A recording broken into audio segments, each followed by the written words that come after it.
Raszageth is the final boss of LFR, Vault of the Incarnates Raid, Wing 3, and it's an intense fight that might be okay for more coordinated groups, but it's a real nightmare for LFR, especially during the first or second, possibly week or so, while the majority of casuals are still learning the fight. It is not a quick fight or explanation, so I do apologize in advance and will try and speak clearly and as fast as I can to take you through this as easily as possible, but please be patient with me. Okay, so the fight has 3 stages. Before phase 1 or stage 1 begins, people tend to place 3 markers, raid markers, at the edge of the central platform where the boss is, roughly around where you kinda enter that platform, where the raid enters the arena. You should tell people to drop the big blue swirly debuffs there on those markers. Those debuffs will create kind of sticky electrified fields, stepping into which will prevent forced movement effects, such as the Hurricane Wing ability that the boss will do. And otherwise, if you don't do that, and if you don't have those things to step into, that ability, Hurricane Wing, will blow you off the platform and kill you and wipe the raid.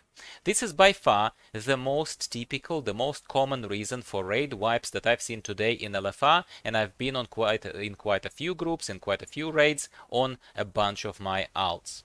You will also see, and people usually place, a couple extra markers placed on the literal sides of the arena, on the left and on the right. Those are for intermission phase, when Raszageth flies up and prepares to do her breath at first in the middle.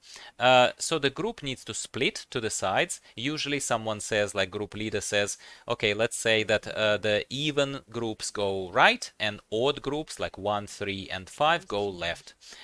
So when that happens, when that breath happens, you will be teleported. Those little groups, the subgroups of your raid, are going to be teleported to the smaller platforms that are on the side of the main arena. On those platforms, you will see surging ruiner elementals. They're kind of these largish elementals that you need to promptly kill. So as a tank, obviously you engage with them, while also dealing with the adds that these elementals will spawn periodically. Once you've killed all elementals there, the teleporter will activate. You need to step onto the teleporter and get flown back basically to that central large platform where you were fighting the boss and where the stage 2 will begin. But before we get to that, couple of extra words. During this phase 1, before all these transitions start happening, you will need to very much watch the Deadly Boss mods add-on DBM prompts like a hawk and taunt away from the other tank when DBM tells you to do that.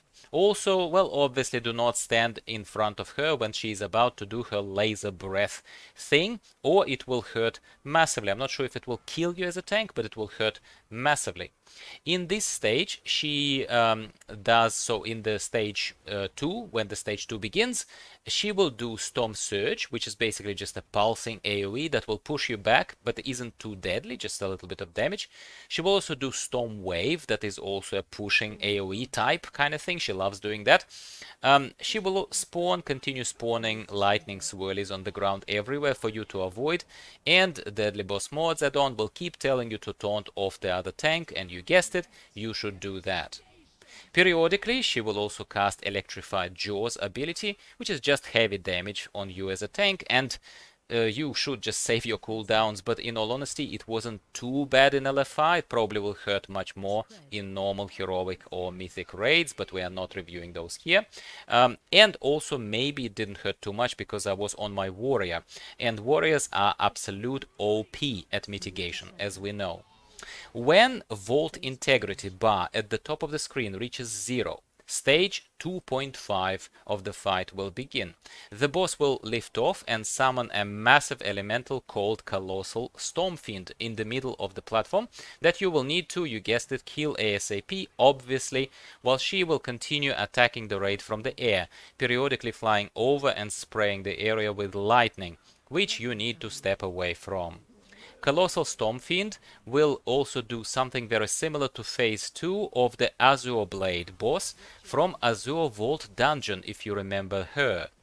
it will start shooting, kind of preparing to shoot these ball lightnings in different directions, which will hurt and push you away, so you'd better be quick on your feet and move to the side when it happens. So you will see the lightning coalescing. It gives you a few seconds there to step to the left or to the right. Stormfiend will also teleport around the platform periodically, but that's hardly an issue. Honestly, it's nothing. Once that elemental is down, she will start stage 3, the boss, and pull you to another platform. This is where you can mess up like I did and stay on the old platform, basically, if you interrupt her pull.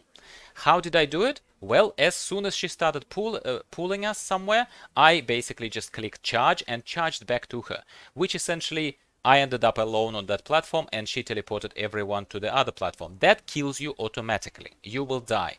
Luckily for you, your dead body is teleported to the new platform where I got resurrected, showing me the error of my ways, and I'm just pointing it out to you very explicitly so that you can avoid that and basically let her pull you over. Okay? On the last platform, it's basically just a stand and bang and survive situation where the boss is going all out at you two tanks, doing massive laser blast onto you. You can't dodge it, so you will just have to face tank it. Just ensure that you kind of have some cooldowns, defensive cooldowns spared for those moments. Blue swirlies on the ground, I probably shouldn't even mention them, they'll be everywhere, you'd be used to them by now. Occasional storm wave once again will attempt to push you away, but again, by this time you would have seen pretty much all her tricks, and it's just a survive and win situation. And that is all there is to Raszageth fight. I know I made it sound easy, but it's not.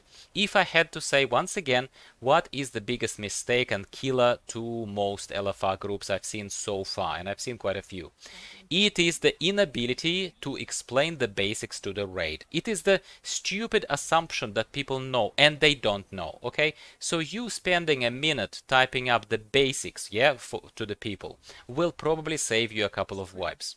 At least explain something about dropping those big swirlies at the, at the very start, at the edge of the platform, so that the hurricane wing doesn't blow you all away straight up. And then promptly also splitting into those two groups to deal with the elementals on side platforms. I'd say if I have to point out like one thing to do to prevent a lot of wipes, that one thing is gonna take you far. The rest is honestly manageable in my opinion, and a little bit more kinda common sense, just like don't stand in bed and don't stand in the breath. So good luck with Raszageth. I enjoyed the fight and a little kind of cinematic preview of what's to come next. Very exciting. Bring it on, I say. Give the video a like if you liked my explanation, and obviously subscribe for more beginner-friendly guides from me, as I will be producing them for any new content that Blizzard throws at us in the upcoming patches, which we are supposed to have quite a lot this year. Thank you very much for watching, and have a nice night.